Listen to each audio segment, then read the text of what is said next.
Washington loses another commit to Oregon.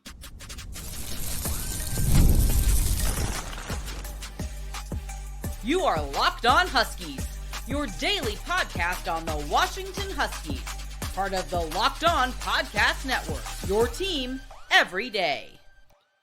Welcome back into another bonus edition of the Locked On Huskies podcast. I'm Roman Tomashoff. That's Lars Hanson, he's site editor with Athlon Sports Inside the Huskies. I'm the site editor with Huskies Wire, coming to you on this Sunday night with a special bonus edition of the show to talk some recruiting. Thank you for making this your first watch or first listen today, as we are part of the Locked On Podcast Network, your team every day. And Lars, we got to talk about four-star offensive lineman Zac Stascausky, who was the highest-rated player in Washington's class, decided to flip to Oregon. We're going to get into that. We're also going to get into some other stuff that could happen between now and signing day. But this is a tough loss because the second player from Washington's class, which dropped from number 18 to number 21 in the country after this, to flip to Oregon, joining four-star tight end Vander Ploog. Yeah, I mean, well, it's the tale as old as time. Washington finds a kid, evaluates him, impresses him, gets him to commit, and then Oregon's like, "Oh, hey, this kid intrigues us. Let's take a look at him."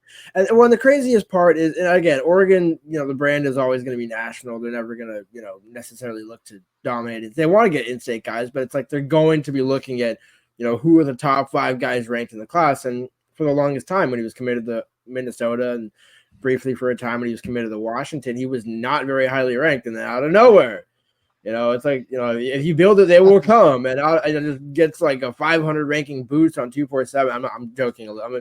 I'm inflecting a little bit there, but it was a significant jump. I think it was at least a couple hundred, spots up in the rankings. He went from number 75 in terms of offensive tackle ranking on 247 into the top 20. After getting the Georgia offer, Oregon comes in, Michigan comes in, but no, you're absolutely right.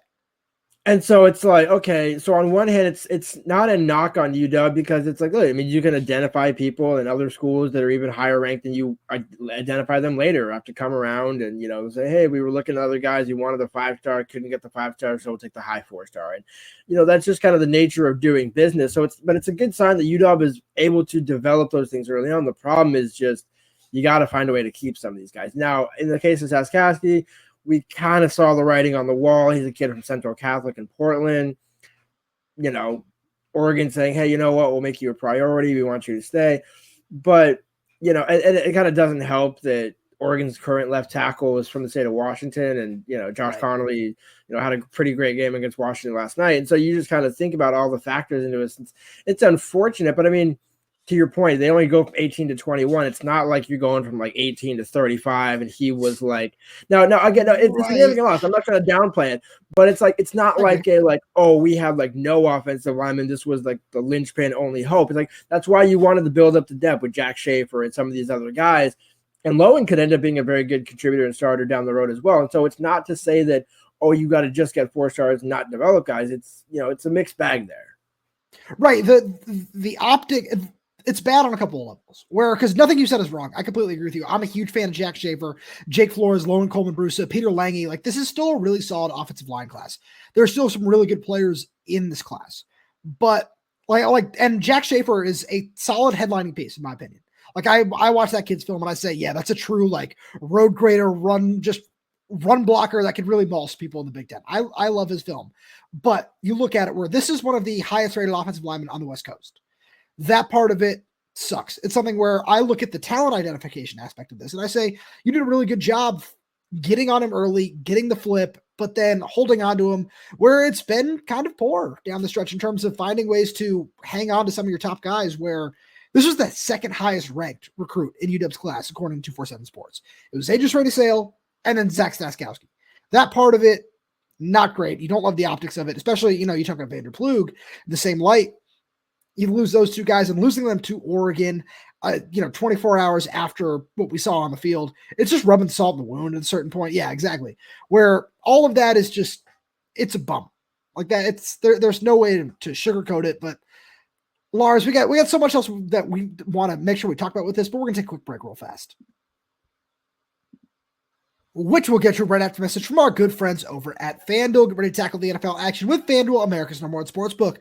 Because right now, new customers can bet $5 and get $150 in bonus bets if you win. The FanDuel Sportsbook app gives you everything you need to place live bets on the NFL all in one place. So when you get a hunch in the middle of the game, you check out the latest stats, view live play-by-play, and so much more on the same page where you place your bets. Just visit FanDuel.com to join today. You'll get started with $150 in bonus bets if you win your first $5 bet. That's FanDuel.com. Never waste a hunch, make every moment more with FanDuel, an official sportsbook partner of the NFL. And just heads up to anybody who's looking for some action on Monday Night Football. Love David Njoku's over in catches. I think he's going to have a big day against the Broncos defense. And Nick Chubb, anytime touchdown. Who doesn't love root for that guy? You can go check out all those odds and so many more over on FanDuel.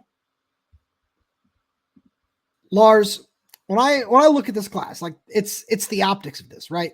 Where losing two of your blue chip recruits to Oregon is just there's no sugarcoating that. It's not great. Like, I don't even think that's strong enough word to use, but it's just not a great look where you want to talk about the best class in UW history.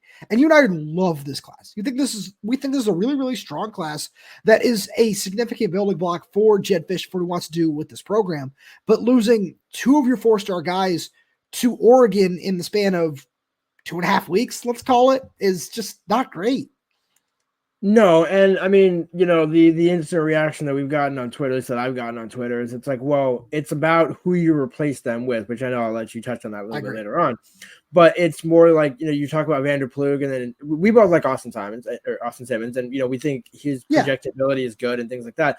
But to your point, the optics, you're replacing a 4-star premium West Coast guy, 6'6", whatever, with a 3-star former Wazoo commit guy that didn't have a ton of, big time offers. And again, I'm not here. That's not knocking Austin. It's just like, it's the, if Oregon had offered, or Oregon, a bunch of these other, power P4 schools offered Simmons, then that makes it a little bit easier to kind of, sell and say, hey, whatever.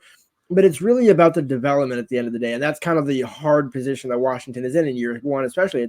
You can't really point to it. You can point to Decker and say, hey, look how we've developed him in year one. It's like, right, but you have 3 years of college at minimum to get in the NFL. Let's see how Decker develops in year 2 and year 3. So maybe these flips won't necessarily be happening in 25 and 26 and beyond.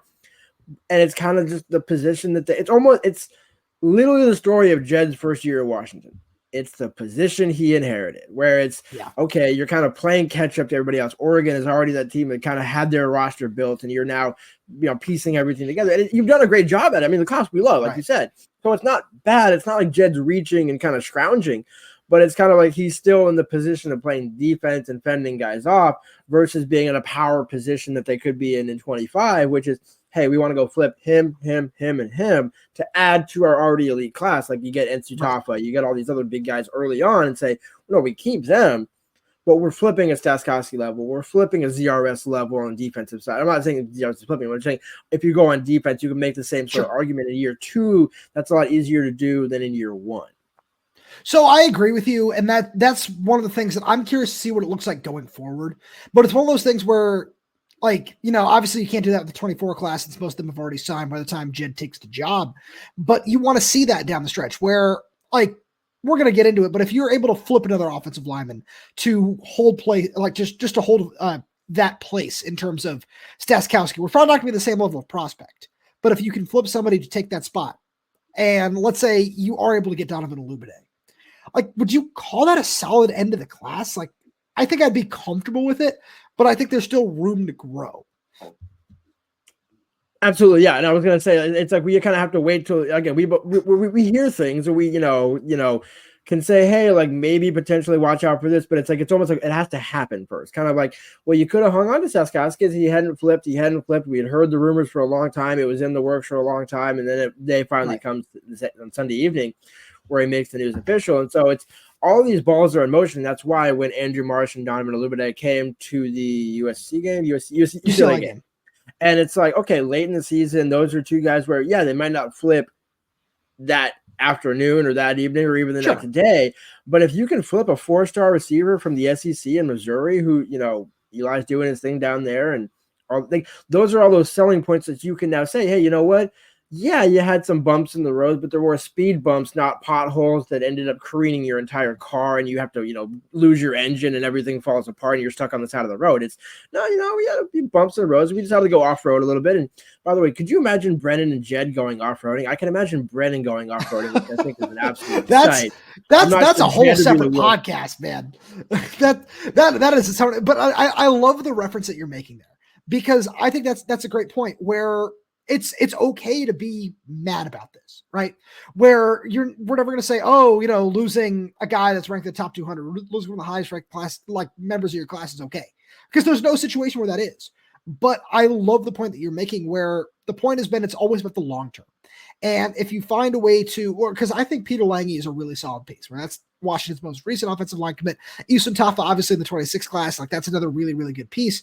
You like where you're going with that. It's headed in the right direction, but you can't escape the optics of this is the problem, which kind of just begs the question, what else could happen between now and signing day? Which we'll get to right after the message from our good friends over at Game Time. Game Time has a new feature called Game Time Picks that makes getting tickets to see your favorite teams play live even easier. Game Time Picks filters out the fluff to show you only incredible deals on great seats. You don't have to waste time searching through thousands of tickets, which is great news for anybody who might want to go check out the Husky basketball team. They're looking really good as Big Ten play is starting to creep up. You can go check out the Kraken, the Seahawks. There's so many great deals you can find over on the Game Time app, because the Game Time Picks curation makes it easier to save more on sports, concerts, comedy, theater, and so much more. With all-in pricing, you can toggle this feature and it shows total upfront with no surprise fees at checkout. And with Game Time ticket coverage, your purchase is covered with the most flexible customer service policy in the ticketing industry. You can take the guesswork out of buying tickets with Game Time Picks. Download the Game Time app, create an account, and use code LOCKDOWNCollege for $20 off at your first purchase. Terms apply. Again, create an account and redeem code LOCKEDONCOLLEGE for $20 off. Download Game Time today. What time is it? Game time. So, Lars, early signing day is on Wednesday. You and I are really looking forward to what Jedd Fish is going to have to say about some of the players in this class, where he can legally talk about a lot of these guys in terms of NCAA guidelines once they sign. But the question is, what else could happen between now and then? There are some rumors that are starting to go around out there where we're not going to name names, just because, especially while players are committed to other schools, it's unfair to just kind of say, hey, we're hearing something on this guy, we're hearing something on that guy, where, those are things that when the time comes, we'll talk about it. A lot of that actually is happening in our insider program. You can go check that out down in the description below. Free 2-week trial after that's $4.99 a month for all the latest recruiting rumors that we're hearing, so much more stuff like that. But, shameless plug aside, I expect Washington to try to find a way to add another offensive lineman in some way, shape, or form by the time signing day rolls around. But I think that's the most important thing, where, we know what the state of defensive line recruiting is right now, where there's not a lot of players in the West Coast this year. It's been just a really tough cycle. We'll see what that looks like going into 2026. But the one thing that I'm really looking at here is Donovan Olugbode, where we've heard a rumor that he might not sign in December. I know our buddy Scott Eklund had that over on 247 with Dogman. Shout out to him. But I'm really curious to get your take on this, Lars, because if I'm going to do this. I'm going to put you on the spot right now. When and where do you think Donovan Olugbode signs? Well, because the only other period to be in February, right? In the early the traditional signing day and things like that. And I mean, here's the thing. I could see him delaying it, but what would be the reason for delaying it? Does Jeremiah Hunter decide to come back or go? Because that would be the only thing that would change between Washington's early signing day of the bowl game and when he could sign again. Otherwise, you're looking at it and saying, well, Eli's not getting fired in Missouri, I don't think. I don't think he's leaving for another job. And you look at, the others, I don't really know who else he'd be looking at. And so if it's down to UW and Missouri, to me, it doesn't really make any sense why he wouldn't sign. But, at the same point, there's no harm in – it's the Aaron Butler situation last year where do you sign, do you not sign? I know that was a weird situation. But, also Arizona was in on that again. That was another one. I remember we mentioned during the show where it's like, oh, yeah, there's Colorado, there's Texas, there's Washington. Oh, yeah, there's also Arizona making a play here. Right. And so it's always like – little did we know. Right. Well, little did we know a lot of things in that situation. But, given who we were talking to at that point, it's funny to look back on it. But no, but it brings the question of, okay, if he doesn't sign, that's fine. That's more of a positive for Washington. Like, if he doesn't sign, I would almost say that – I'm not saying it guarantees him to Washington, but it's like if you're Missouri, it's like, now it's the Asa Turner situation. We got to re-recruit you all over again. We got to, earn your commitment all over again, and those sort of things. Where if you're going to just go down that road, just sign with Washington on December 4th or December 6th. So I think it's like a 48-hour window, right? Yeah, something like that. Where I certainly agree with you. Where I'll just say with that one in particular, we know all that's out there because it's a little different discussing Donovan Olugbode when we know he's been on campus and everything like that. Where I wouldn't be surprised at the flip at this point. And I'm not, crystal ball prediction, not Fong bomb. Nothing like that is happening on this here podcast.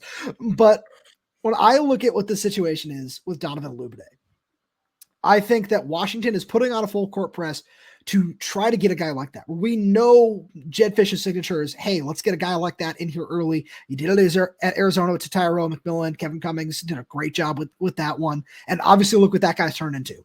But I look at it from a different angle as well, where one of Donovan Olugbode's teammates is Washington commit Raiden Bindspray.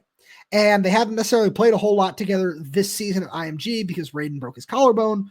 But that's something where he's absolutely making that push and saying, hey, let's come do this at the college level. We have a great complement of skill sets. Let's go try that up at Washington, where this is a guy who's from Chicago originally, did come out to Washington for an official visit. We know Washington is doing a good job, moving into the Midwest. They got a guy that's committed from Illinois, and Donovan Robinson, where all the end roads are there. And the way I look at it is, obviously Luther Burden is a special player, and you've discussed his usage on the show a couple times in terms of, this particular situation and what that might look like, which might be part of this. But I do have a feeling that Washington is going to try to put together a pitch that Donovan can't say no to in terms of, look at what we've done. Look at, even going back to the previous coaching staff, where this coaching staff has not been afraid to sell the NFL and sell those things like, look at Rome Odunze, Jalen Polk, Jalen McMillan. Look at what those guys did here. And we're going to continue to sell that lineage, sell that history that Washington has. And, you combine all those things with whatever else you want to throw into this. I'm really curious to see how that's going to play out. And Lars, what the best place for all the people to find all that sort of stuff is? It's right here on Locked On Huskies. Yep, right here. Make sure you smash that subscribe button, all that sort of stuff. But Lars, as always, thank you so much for being here. Thank you to all everydayers tuning in. We really do appreciate your support. And like we said, please make sure you subscribe wherever you get your podcast, whether that's YouTube, Spotify, Apple Music, Amazon Music. We're there. We're everywhere. We're updating the channel with new content every single day with bonus episodes like this little stuff to make sure that you're in the know on everything recruiting. So make sure you click that like button, click that little bell so you know when we post a new video. If you have any questions, comments, concerns, drop them right down below in the comment section. And if you're audio only, please leave us 5-star reviews. It does help us out a lot. Thank you so much for tuning in, and we'll talk to you on Monday.